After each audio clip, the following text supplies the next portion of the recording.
نحمده ونصلي ونسلم على رسوله الكريم اما بعد۔ عید الفطر کے دن روزہ رکھنا حرام ہے، لہٰذا فجر کے بعد بریک فاسٹ کرنا چاہیے، یعنی کچھ کھا پی کر یہ بات ظاہر کرنی چاہیے کہ آج روزہ نہیں ہے۔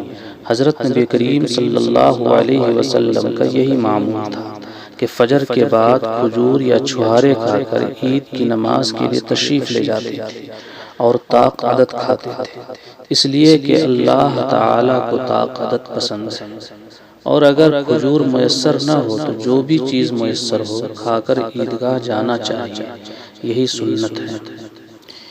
لیکن عید الاضحیٰ میں نماز سے پہلے کوئی چیز نہ کھانا مسنون ہے، اس لیے عید الاضحیٰ میں نماز سے پہلے کوئی چیز نہ کھائے، بلکہ نماز کے بعد اپنی قربانی کا گوشت کھائے۔ بھوکا ہوگا تو قربانی کا گوشت رغبت سے کھائے گا۔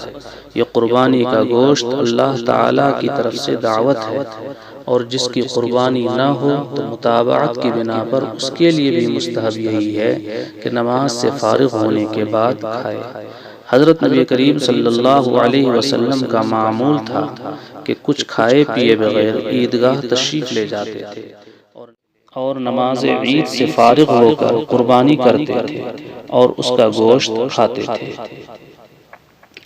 حضرت بریدہ رضی اللہ عنہ فرماتے ہیں کہ رسول اللہ صلی اللہ علیہ وسلم عید الفطر کے دن عیدگاہ جانے سے پہلے کھاتے تھے، اور عید الاضحیٰ کے دن کچھ نہیں کھاتے تھے، یہاں تک کہ عیدگاہ سے واپس لوٹتے پھر اپنی قربانی کا گوشت تناول فرماتے۔